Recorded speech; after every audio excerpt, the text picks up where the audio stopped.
Then the peace of the coast was shattered. The sound of frantic bare feet slapped against the expensive white stone. A tiny figure in a pale baby blue dress sprinted past the manicured hedges, her tulle skirt torn and her curly blonde hair wild beneath a crooked white headband. She didn't look at the guards or the ocean, her eyes, wide and haunted like a trapped bird, locked onto the only man who looked dangerous enough to stop the world. Mila didn't hesitate. She threw herself toward the burgundy suit, her small, trembling hands clutching Cassian's tattooed fingers as if they were a lifeline in a rising tide. Behind her, a man in a cream-colored suit stepped into the light, his hands held out in a practiced, mocking gesture of peace. Alaric Thorne wore the smile of a predator, but Mila's voice was a shattered whisper that turned Cassian's blood to ice. "Please, help me. He's not my dad. Please don't let him take me." The Mediterranean sun beat down on the terrace, blindingly bright, yet the air around the table remained chillingly still. In the center of the storm sat Cassian Vane, the man who commanded the Korean mafia with a silence that spoke louder than gunfire.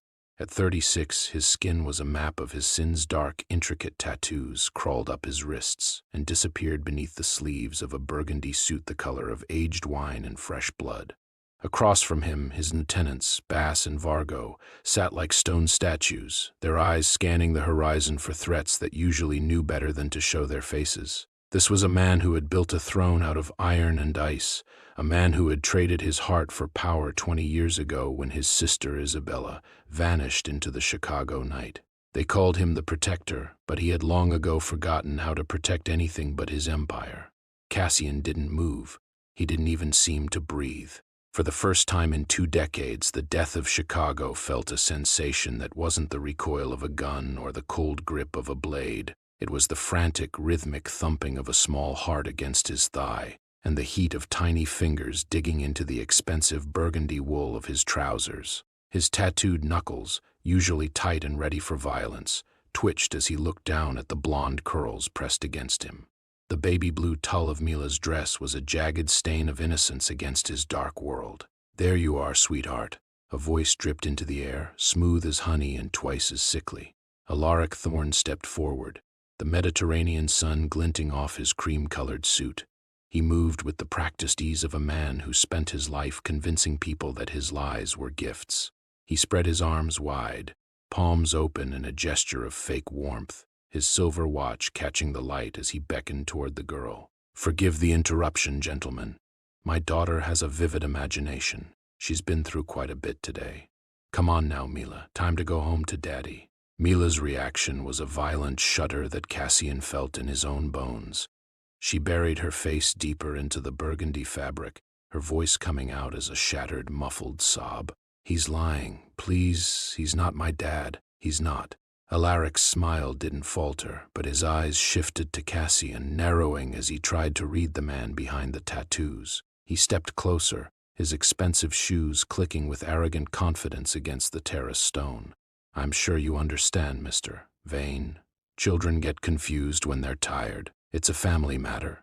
I wouldn't want to take any more of your valuable time." He reached out, his hand extending toward Mila's shoulder, but he never made contact. A wall of dark navy and black suddenly occupied the space between them. Vargo moved first, his massive frame a literal eclipse of the sun as he stepped into Alaric's path. The gold emblem on his lapel caught the light, a silent warning of the power he represented.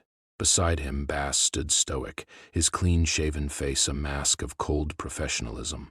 Neither lieutenant spoke, but the air around them hummed with the promise of barely contained violence. Alaric's confident stride stuttered to a halt, his hands dropping back to his sides in a defensive gesture. "The girl said no." Cassian's voice finally broke the silence. It wasn't loud, but it carried the weight of a burial shroud. He didn't look up at Alaric, yet his gaze remained fixed on the small, trembling hand clutching his own. He noticed a faint bruise on Mila's wrist, one that hadn't been there a moment ago. Something old and sharp twisted in his chest, a ghost of the day Isabella's stuffed rabbit had been left rotting on the grass. Alaric cleared his throat, his negotiator persona beginning to fray at the edges. "Mr. Vane, surely you aren't going to take the word of a frightened child over a business associate." This is a simple misunderstanding. If you'll just step aside. Cassian stood slowly, Mila still clinging to his leg like a lifeline. As he rose to his full athletic height, the temperature on the terrace seemed to drop 10 degrees. He finally met Alaric's eyes, and for the first time, the man in the cream suit saw the void he had walked into. Cassian's jaw was a jagged line of steel beneath his groomed beard. "Boss." "Vargo," Cassian said, his voice a low, dangerous rumble. "Our guest seems to have forgotten his manners. Teach him that in this house we listen to the lady in blue." Boss and Vargo stepped forward in unison, their shadows stretching long and dark over Alaric Thorne. The negotiator's face went pale, the color draining from his cheeks as he realized he wasn't dealing with a businessman anymore. He was dealing with a man who had just found something worth protecting. The salt air should have been refreshing, but on the terrace of the Villa Maritima, it tasted like copper and old blood. Cassian Vane didn't move. He felt the small, frantic tremors of Mila's body against his leg, her tiny fingers digging into the expensive burgundy wool of his trousers. Across the table, Alaric Thorne remained frozen in a half-step, his hands still spread in that mocking gesture of peace. The cream color of Alaric's suit was a direct insult to the filth Cassian knew he was hiding behind that clean-cut side part. "She's a child, Cassian," Alaric said, his voice smooth and curated, like a practiced lawyer. "Scared of a little discipline. You know how it is. Family matters should stay within the family." "He's lying." Mila's voice was a jagged scream, muffled by Cassian's side. She pointed a trembling finger at the man in the light suit, her blue tulle skirt rustling with her rage. "He's not my daddy. He hurt Mommy because of the book, because she saw the other kids in the basement." Cassian's eyes, cold as the depths of the ocean behind them, didn't leave Alaric's face. He felt Bass shift to his left, the lieutenant's black suit a dark shadow in the periphery, his hand resting casually near his waistband. Behind them, Vargo stood like a wall of granite, his gold circular lapel pin gleaming in the harsh sun, his expression promising a very specific kind of violence. "The book, Mila?" Cassian asked, his voice dropping to a low, dangerous rumble that made Alaric's fake smile falter. Mila looked up, her blonde curls tangled and her white headband lopsided. Her eyes were swimming with tears that looked exactly like the ones Cassian had seen on his sister's face 20 years ago, right before the world went dark.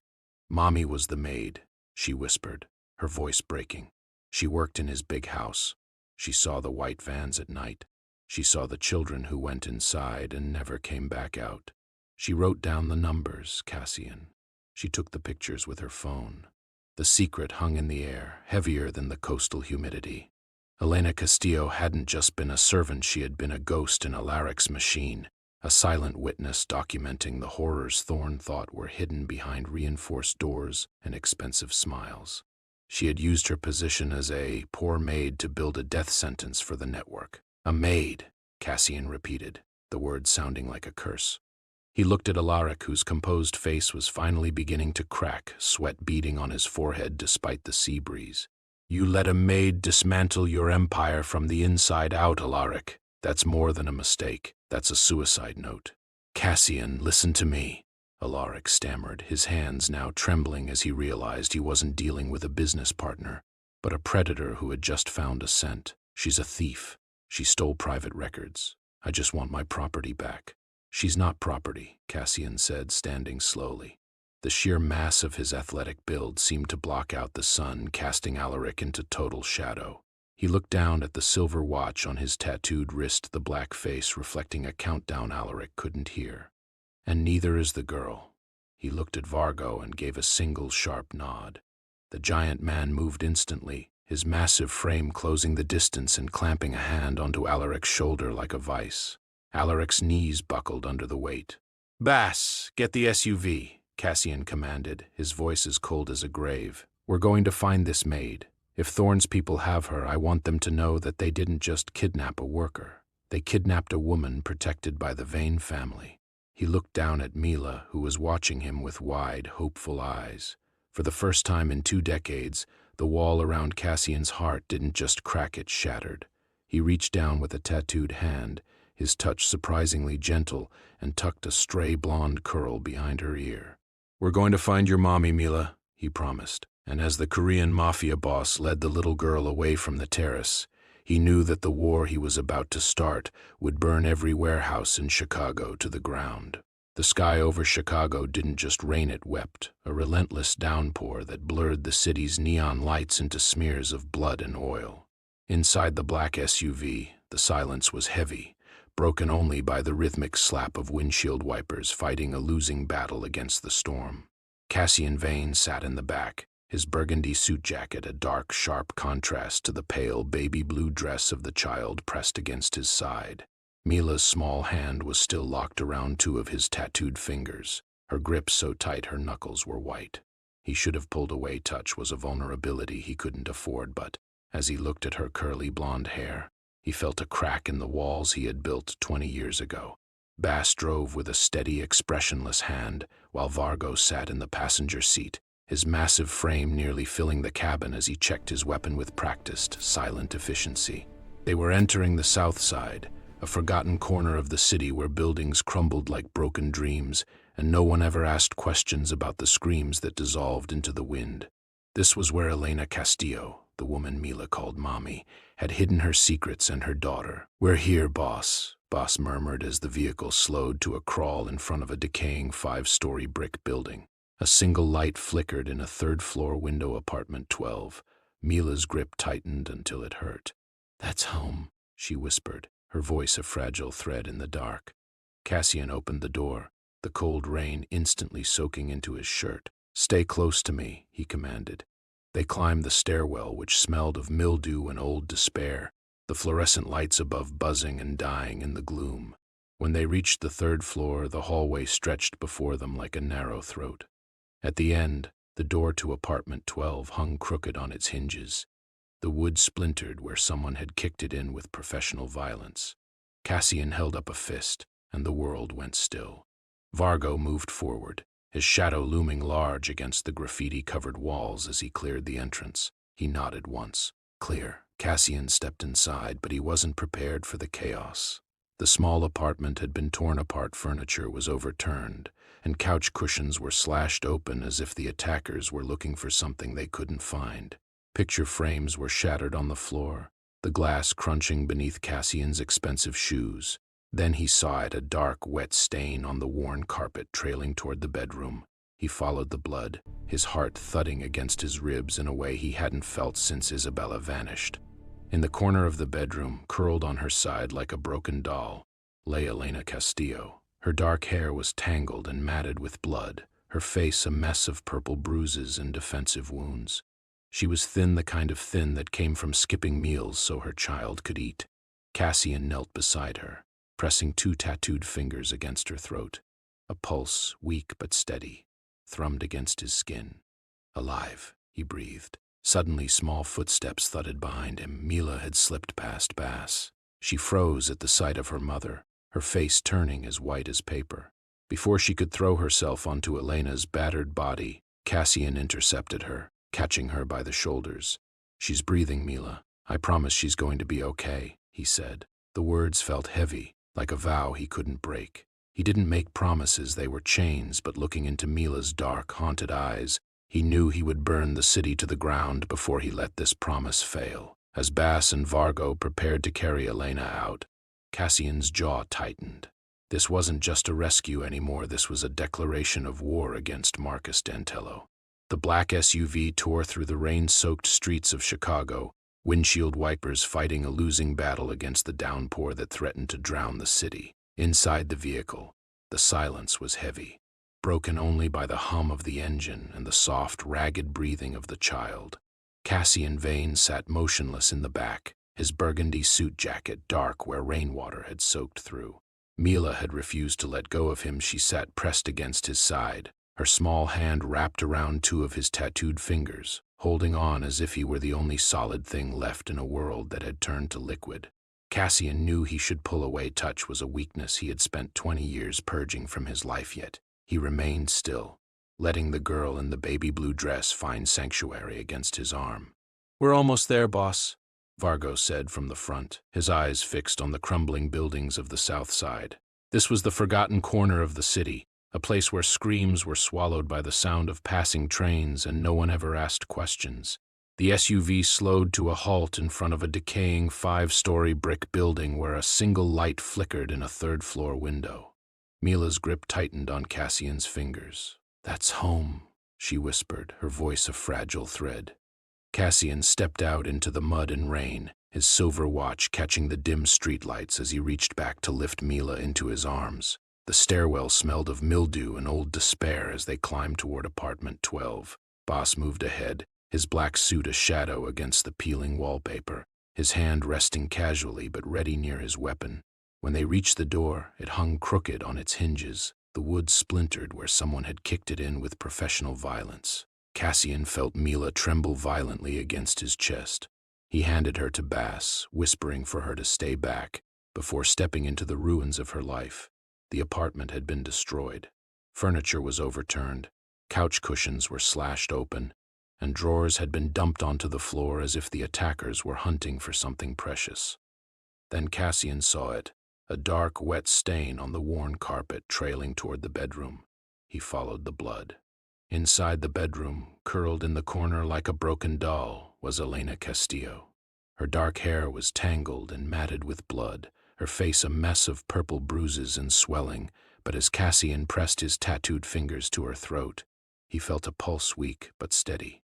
"Alive," he murmured just as small footsteps thudded behind him. Mila appeared in the doorway, her face turning white as paper at the sight of her mother. She began to shake, a sob tearing through her small body as she tried to run toward the bed. Cassian moved fast, intercepting her and kneeling so his sharp jawline was level with her eyes. He saw the same dark, terrified gaze that had haunted his nightmares for 20 years, the eyes of his sister, Isabella, right before she vanished. "She's alive, Mila," Cassian said, his voice coming out quieter and more gentle than it had in decades. "She's breathing. She's going to be okay. You promise?" Mila sobbed, her tiny fingers clawing at his burgundy lapel. Cassian Vane did not make promises. Promises were chains that led to failure. But looking at the girl who had chosen him as her last hope, the ice around his heart finally cracked. "I promise," he said, the vow heavy and absolute. Somewhere deep inside, he knew he would burn the world to ash before he let this promise be broken. The safe house was draped in a heavy, uneasy silence as the morning light fought to pierce through the bulletproof glass. Mila had finally succumbed to exhaustion, curled into a ball on the sofa under Vargo's watchful, stony gaze. Elena sat at the kitchen table, her face a map of fading purple bruises and raw determination. She looked at Cassian, who stood by the window with his arms crossed, his burgundy suit jacket discarded to reveal the dark, intricate tattoos that armored his soul as much as his skin. He was a man built of shadows, yet in this light, Elena saw the flicker of something human in his eyes, a ghost of the pain he had carried since his sister Isabella vanished 20 years ago. Without a word, Elena reached into the hidden lining of the worn bag she had clutched since the rescue. She pulled out a small, dog-eared notebook, its cover stained with coffee and something darker that might have been blood. She pushed it across the table toward him. Cassian didn't move at first. He simply stared at the object as if it were a live grenade. Then his tattooed fingers reached out, his silver watch catching the light as he flipped open the first page. The handwriting inside was neat, meticulous, and devastating. It wasn't just a diary, it was a ledger of lost souls. Elena had spent months as a maid in the Thorne estate, moving like a ghost through the hallways, recording every license plate, every delivery time, and every terrified face she had seen ushered into the back of a white van. She had documented 7 different warehouses across the industrial district, the same places Alaric Thorne used to hide his monsters behind cream-colored suits and polite smiles. "I tried to tell the police," Elena whispered, her voice cracking like dry parchment. "But Alaric has friends in high places. Every time I spoke, the files disappeared. Every time I called, someone warned them. That's why they came for us. They knew I had this." Cassian turned the pages, his jaw tightening until the muscles in his neck stood out like cables. He saw the names of children, some crossed out, others marked with a destination: Southside, private buyer, the shipyard. The scale of Alaric's operation was staggering, a web of evil that had operated in Cassian's city under his very nose for years. But it was more than just a criminal enterprise to him now. As he looked at the descriptions of the girls 10 years old, dark hair, pigtails, he didn't just see victims. He saw Isabella. Bass stepped into the room, his black suit a stark contrast to the domesticity of the kitchen, and nodded toward the ledger. Cassian looked up, his eyes turning back into the cold, dead flint that Chicago feared. The protector was gone, replaced by the death of the Korean Mafia. He closed the book with a final, heavy thud. "This isn't just a list of locations, Elena," Cassian said, his voice dropping to a dangerous, icy register. "This is a map of a war." He turned to Bass, the authority in his posture returning with a vengeance. "Gather the Whisper Shadow units. I want eyes on every address in this book. If a child breathes in one of those warehouses, I want to know about it by midnight." Eleanor reached out, her fingers brushing against Cassian's hand, a gesture of trust that no one had dared offer him in 2 decades. "Save them," she pleaded. "Save them like you saved Mila." Cassian didn't pull away. He looked at the sleeping girl on the sofa and then back at the ledger. He knew he couldn't change the past, but with the information in his hands, he was going to burn Alaric Thorne's world to the ground. He had a promise to keep, and this time he wouldn't fail. The safe house was a sanctuary built of brick and secrets, a place where the world's noise faded into an uneasy silence. Outside, the Chicago wind rattled the window panes, but inside, the only sound was the rhythmic ticking of a grandfather clock in the hallway. Cassian Vane sat in the dim living room, the amber glow of a single lamp reflecting off the silver face of his watch. He hadn't slept. He was a man who had long ago traded rest for vigilance. His burgundy suit jacket was draped over a chair, leaving him in a black dress shirt with the sleeves rolled up, exposing the dark, intricate tattoos that marked his arms like a history of the battles he had fought. A soft, jagged whimper broke the silence. Cassian was on his feet before he realized he had moved. He stepped into the guest room, where the light from the hallway spilled across Mila's sleeping form. She was curled into a tight ball beneath the heavy blankets, her curly blonde hair fanned out against the pillow. Her small face was twisted in distress, her lips moving as she whispered words that didn't quite form. Then, with a sharp gasp, she sat upright, her eyes wide and glassy with lingering terror. "Mila," Cassian said, his voice dropping into a low, grounding rumble. He stayed near the door, careful not to crowd her. "You're safe. I'm here." Mila's breath hitched as she looked at him. In the shadows, his sharp jawline and thick beard made him look like the formidable boss Chicago feared. But to the little girl, he was simply the man who had stood between her and the monster in the cream suit. She reached out, her tiny fingers trembling. Cassian crossed the room and sat on the edge of the bed. Usually his hands were instruments of violence, but as Mila gripped 2 of his tattooed fingers, he remained perfectly still. "I saw him," she whispered, her voice shattered. "Alaric," he was smiling that mean smile. He said I didn't have a mommy anymore." Something sharp twisted in Cassian's chest, a phantom pain he had carried for 2 decades. "He's a liar, Mila. Your mommy is resting. She's going to wake up." Mila looked up at him, her dark eyes searching his face with a clarity that seemed too old for a 6-year-old. "Do the nightmares go away?" "Mommy says they're just stories our brains tell us, but they feel real." Cassian looked toward the window, where the city lights blurred into the darkness. "Sometimes they stay," he admitted, his voice quieter than he intended. "I've had a nightmare every night for 20 years. Mila tilted her head, her hand tightening around his. "What's yours about?" He hesitated. He didn't talk about this, not to his lieutenants, Bass or Vargo, and certainly not to the enemies who looked for any sign of weakness. But looking at Mila, Stay close. he You're felt safe the with me. walls he had built Okay. brick by brick Good. beginning to I've got crumble. you. "I had a sister," Cassian said, the words feeling heavy and foreign on his tongue. "Her name was Isabella. She was 10 years old, with pigtails and a gap-toothed smile. She had a stuffed rabbit she called Mr. Whiskers." He closed his eyes, seeing the front steps of a house that no longer existed. "One afternoon, my mother asked me to take her to the store. I was 16 and restless. I didn't want a little sister following me. I told her she was too slow. I told her to stay on the porch." Mila listened, her eyes unblinking. "I was gone for 20 minutes, Cassian continued, his jaw tightening. When I came back, the porch was empty. All that was left was Mr. Whiskers lying in the grass. I've looked for her every day since then. I built an empire so I could have the power to find her, but she's still just a shadow. Silence filled the room, thick with the weight of 20 years of failure. Then Mila did something that shocked him. She crawled across the bed and wrapped her small arms around his neck, burying her face in his shoulder. "It wasn't your fault," she whispered. "You were just a kid too." Cassian froze. No one had ever said those words to him. He had spent his life being the protector who failed the one person who mattered most.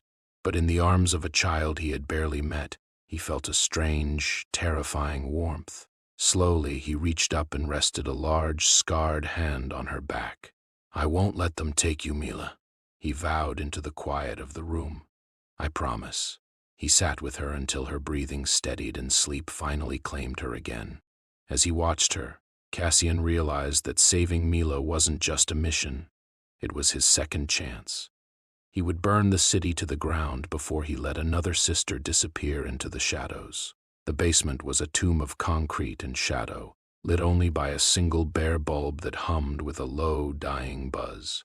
The air tasted of damp earth and old oil, a sharp contrast to the salty breeze of the coastal terrace from earlier that afternoon. In the center of the room, one of Alaric Thorne's men sat zip-tied to a heavy steel chair. He had been a confident negotiator 3 hours ago now. He was just a man trembling in a dark room, his expensive silk shirt stained with the sweat of a predator who realized he had become the prey. Cassian Vane descended the stairs slowly, each footstep a rhythmic countdown that echoed off the cold walls. He had discarded his burgundy jacket, his black shirt sleeves rolled up to reveal the dark, swirling ink that covered his forearms like a second skin. Bass stood in the corner, a stoic shadow in a classic black suit, while Vargo loomed behind the prisoner, his physically imposing frame blocking the only exit. "I don't have all night," Cassian said, his voice quieter than the hum of the light bulb but far more dangerous. He stopped in front of the man, the silver face of his watch catching the dim light. "And my patience stayed upstairs with the little girl who thinks I'm a hero. Don't make me prove her wrong." The prisoner swallowed hard, the sound loud in the absolute silence. "Alaric, he'll kill me. You don't know what he's capable of." Cassian leaned in, his sharp jawline tight, his groomed beard casting a jagged shadow. "Alaric Thorne is a man who hides behind cream-colored suits and striped ties. I am the man who lives in the nightmares he's trying to sell. Tell me where the warehouse is." "I'm just a driver," the man stammered, his eyes darting toward Vargo's expressionless face. "I just dropped the crates off at the shipyard. I don't know what's inside."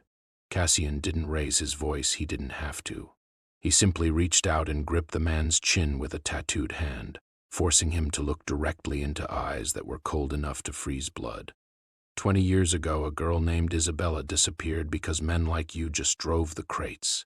Tonight, a girl named Mila is waiting for me to bring her mother home. If you lie to me again, you won't just be a driver. You'll be a ghost." The prisoner's bravado shattered like glass. The words spilled out in a frantic, terrified rush. He talked about the secondary holding facility in the industrial district, a nondescript building near Pier 7 that Alaric thought was invisible.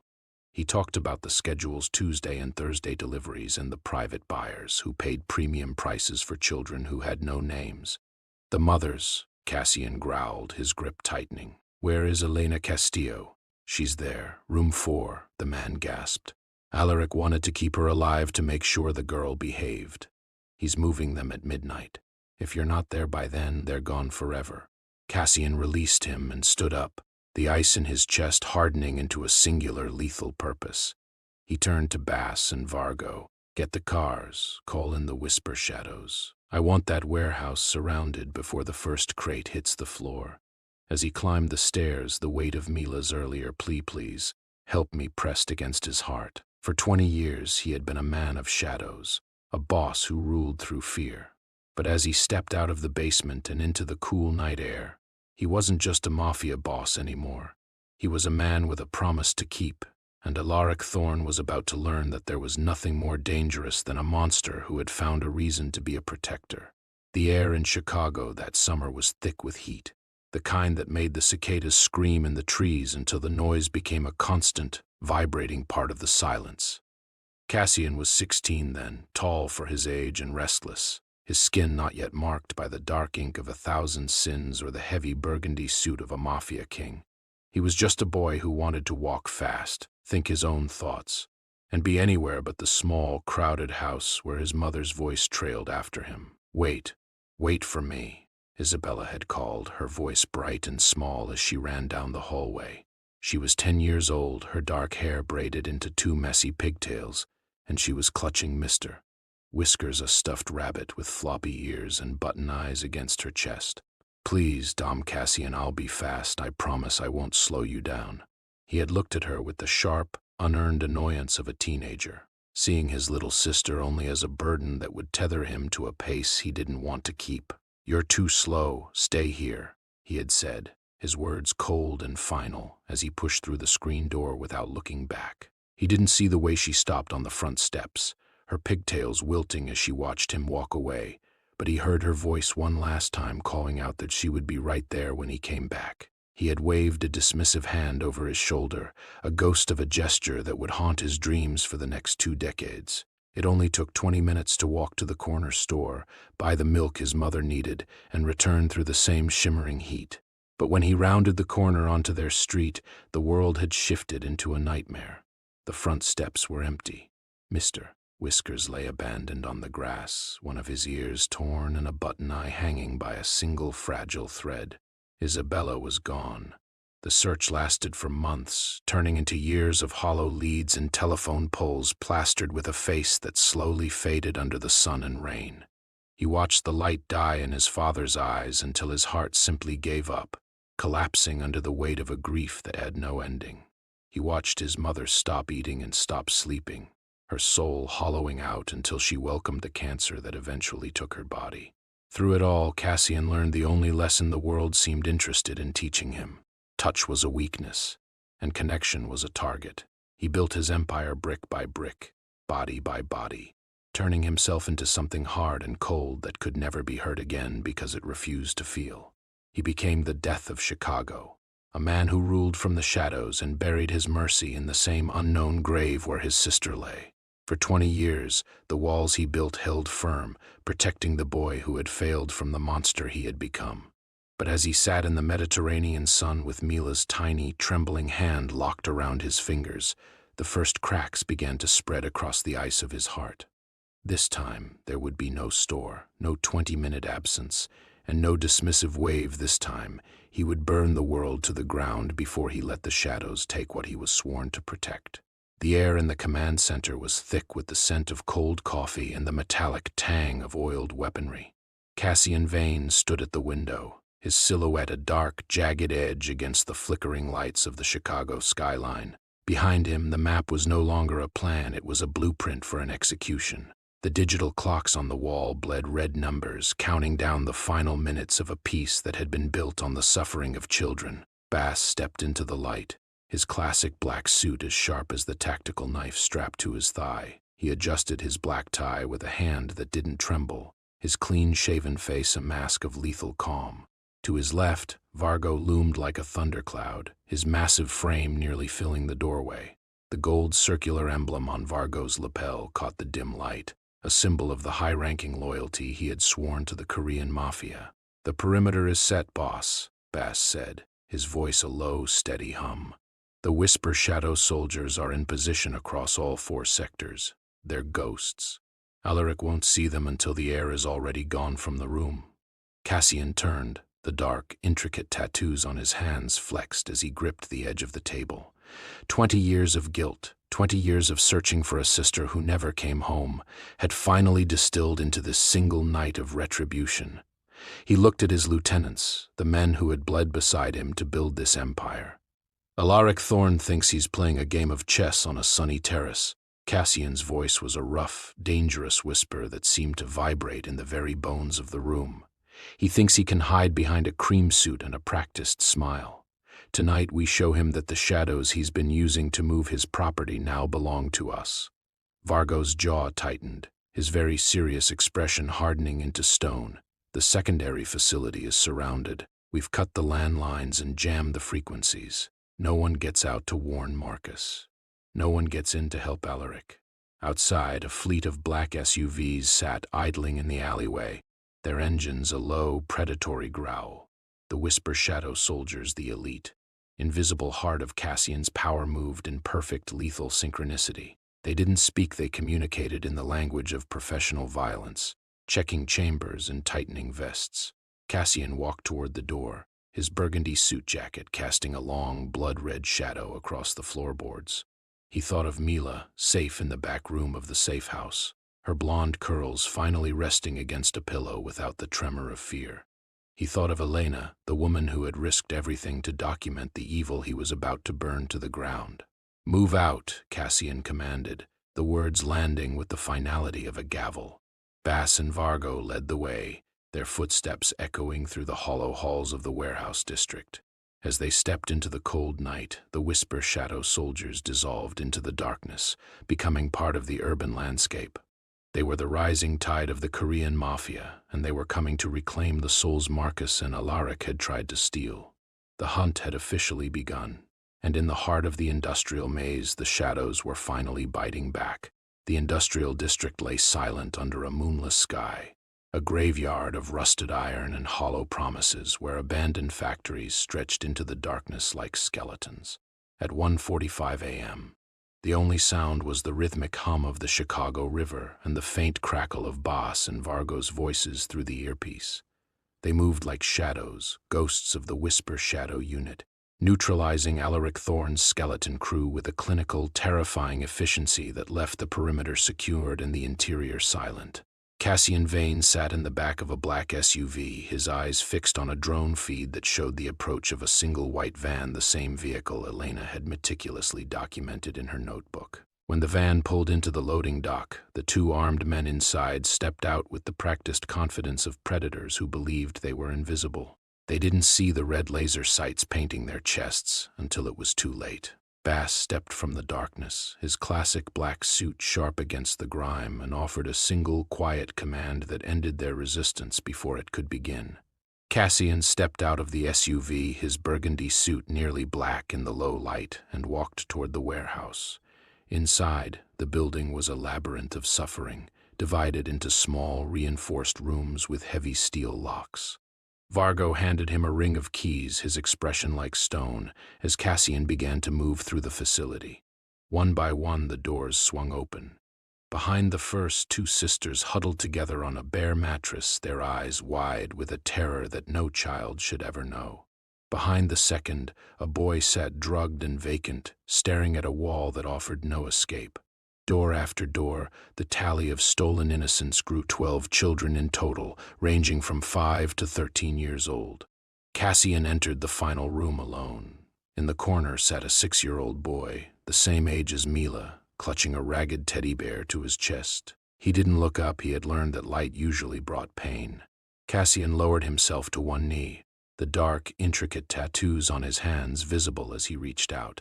"Hey," he said, his voice dropping to a register of gentleness that his lieutenants had never heard. "It's okay. You're safe now. Nobody's going to hurt you anymore." When the boy finally raised his head, his hollow, haunted eyes reflected a soul that had seen hell. In that reflection, Cassian didn't just see a victim, he saw Isabella, he saw Mila, and he saw the man he was desperately trying to become.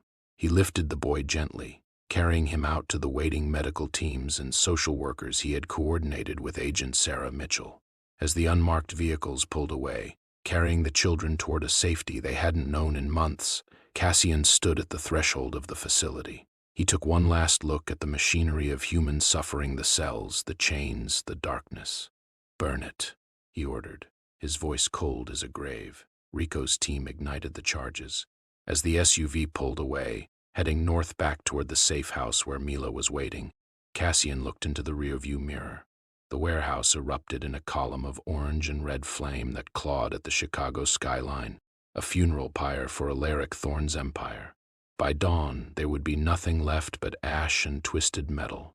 "One down," Cassian murmured to the silence of the car. 6 to go. The morning sun crawled over the glass spires of downtown Chicago, but inside the penthouse office of Harrison Wells, The air felt like a tomb. Wells, the hotel magnate known for his $1 million donations to children's hospitals, sat behind a desk made of rare mahogany, his face the color of ash. Across from him, Cassian Vane occupied a velvet chair, looking entirely too comfortable for a man who had just bypassed 3 layers of high-end security. Bass and Vargo stood like twin pillars of shadow near the floor-to-ceiling windows, their presence a silent reminder that the world of polished marble was now at the mercy of the world of tattooed steel. Cassian didn't speak at first. He simply slid a thick manila folder across the desk. Wells opened it with trembling fingers, and the first photograph made him choke. It wasn't a picture of a gala or a ribbon-cutting ceremony. It was a grainy, time-stamped image of Wells entering one of Marcus Dantello's warehouses at 3 in the morning. Beneath it lay financial ledgers, digital footprints of payments made to shell companies, all leading back to the same serpent-marked network that had tried to steal Mila. "You have a very respectable reputation, Harrison," Cassian said, his voice a low, melodic rasp that carried the weight of a death sentence. "The city thinks you're a saint. They think you build wings for hospitals to save lives. They don't know you spend your nights buying them." Wells tried to find his voice, his mouth working like a landed fish, but the excuses died before they could form. He looked at the folder, then at the cold, dark eyes of the man who ran the Korean mafia, and realized that his wealth was no longer a shield. "What do you want?" Wells finally whispered, the bravado of a billionaire crumbling into the desperation of a trapped animal. Cassian leaned forward, the light catching the silver watch on his wrist, a luxury item that looked like a weapon in this context. "I'm giving you a choice that my sister never got," Cassian said, his jaw tightening at the unspoken memory of Isabella. "Option 1. You walk into Agent Sarah Mitchell's office at the FBI within the hour. You confess everything. You give up every name, every contact, and every cent you funneled into Marcus's pockets. You'll go to a very dark cell for a very long time, but you'll be alive." Cassian stood up, the burgundy of his suit looking like a smear of dried blood against the white office decor. "Option 2. I leave this folder on the desk of every major news outlet in the country. By noon, your face will be the most hated in the world. And in my world, Harrison, men like you don't survive a single night in general population. The choice is yours, prison or exposure. One ends in a cage, the other ends in a grave." He didn't wait for an answer. He turned and walked toward the door, Bass and Vargo falling into step behind him. They had a similar appointment with Victor Crane, the real estate mogul who thought his skyscrapers could hide his sins. As they stepped into the elevator, Cassian checked his phone. A message from the safe house showed a photo of Mila and Elena sitting in the sun, a far cry from the dark warehouses he was currently dismantling. Something shifted in his chest, a strange, painful warmth he was still learning to name. He had spent 20 years destroying things in the name of a sister he couldn't save, but today, for the first time, he was destroying monsters to protect the ones he could. Midnight at the abandoned shipyard felt like a grave for giants. Rusted cranes loomed against the black Chicago sky like skeletons, and a thick gray fog rolled off the river, swallowing the concrete edge of Pier 7. Cassian Vane walked alone into the center of the floodlights, his burgundy suit jacket a dark splash of color against the gloom. His hands, heavily covered in dark, intricate tattoos, were visible at his sides, but his face remained a mask of iron. Alaric Thorne stood waiting in the center of the pier, looking entirely out of place in his pristine, cream-colored suit. He adjusted his striped tie, his prominent silver watch catching the harsh light as he held his hands out in a practiced, open gesture. "You actually came alone, Cassian," Alaric said, his voice dripping with a mock sweetness that made the air turn sour. 20 years of running an empire, and you're throwing it all away for a maid's daughter. Is this your way of playing hero to erase the guilt of Isabella?" Cassian's jaw tightened, the muscles in his neck standing out like cables. The mention of his sister was a blade between his ribs, a cold reminder of the night his world fell apart. Around Alaric, 20 armed soldiers emerged from the shadows of the shipping containers, their weapons raised and ready. Cassian was surrounded, a lone man standing against a wall of steel. "You think you're better than me?" Alaric laughed, a hollow sound that echoed off the metal crates. We both built our thrones on bones. The only difference is I don't pretend my hands are clean. You're right, Alaric. My hands aren't clean, Cassian said, his voice quiet but carrying through the fog like thunder. He looked at the man who had turned his former partnership into a network of human suffering. But I never hurt children, and tonight I'm not playing hero. I'm playing the end of your story. Cassian didn't reach for a weapon. He simply raised one tattooed hand. Suddenly, dozens of red laser dots appeared, painting Alaric and his soldiers like targets. From the rooftops and the shadows of the containers, Bass and Vargo stepped forward, their stoic faces illuminated by the lights as they led Cassian's invisible army into view. Alaric's confidence shattered. His hands, once open in a gesture of negotiation, now trembled at his sides. "You'll kill us all," he stammered, his eyes darting to the snipers he hadn't seen. "Other families will start a war. The city will burn." Cassian stepped closer, the light catching the high-end silver watch on his wrist. He looked at Alaric's weapon on the ground, then at the man who had destroyed so many lives. For 20 years, Cassian would have ended this with a bullet. Simple revenge for a sister he couldn't save. But he saw Mila's face in his mind, her blonde curls, and the trust in her eyes. She didn't need him to be a murderer. She needed him to be a protector. "Revenge is easy, Alaric. Justice is what stays," Cassian said.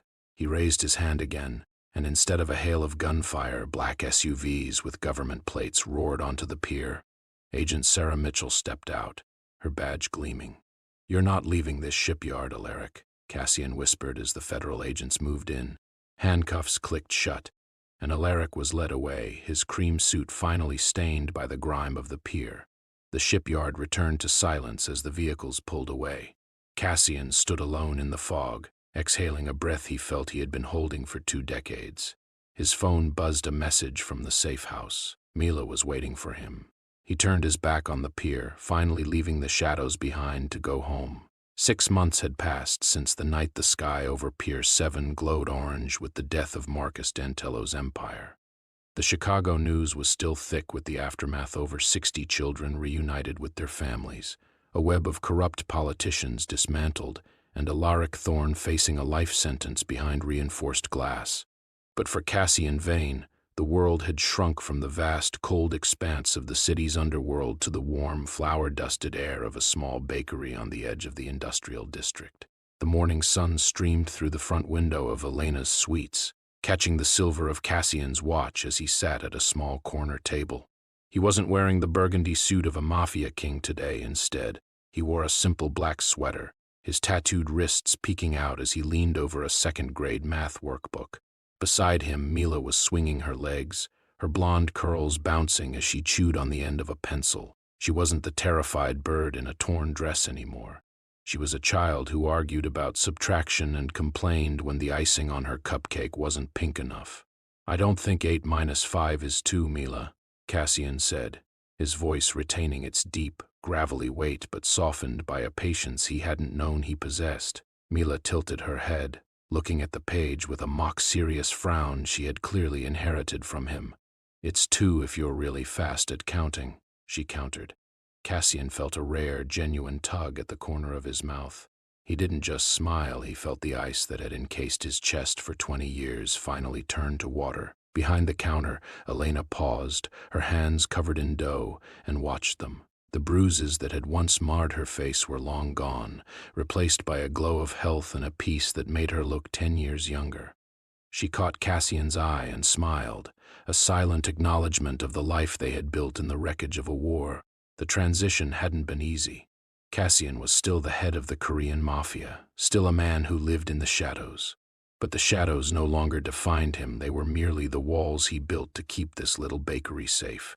He had turned his organization into a silent shield, a network that ensured no child in Chicago would ever vanish into the darkness the way Isabella had. Later that evening, after the bakery doors were locked and Mila was tucked safely into bed, Cassian sat in his office at the back of the safe house. On his mahogany desk sat 2 frames. The first was the old, creased photo of Isabella, her pigtails and her gap-toothed grin, a reminder of a debt that could never be fully repaid. The second was new, A Polaroid of Mila sitting on his shoulders, both of them covered in flour, taken the day the bakery opened. His phone buzzed with a message from Elena. It was a photo of Mila asleep, clutching a new stuffed rabbit Cassian had bought her to replace the one she'd lost. The caption read, "She asked if you're coming to the school play tomorrow. She says the protector can't miss the first act." Cassian leaned back, the silence of the room no longer feeling like a tomb but a sanctuary. For 2 decades, he had believed that his heart had died on those front steps alongside his sister. He had built an empire of bones and tattoos to hide the fact that he was hollow. But looking at the 2 photos, he realized that Isabella hadn't wanted him to be a monument to her death. She had wanted him to be the man he was becoming now. He picked up the pen and checked off the school play on his calendar. He would never be a saint. His hands would always be stained by the life he led, and the ghosts of his past would always linger in the corners of his mind. But as he looked at Mila's smiling face in the frame, Cassian Vane finally understood that redemption wasn't a destination he had to reach.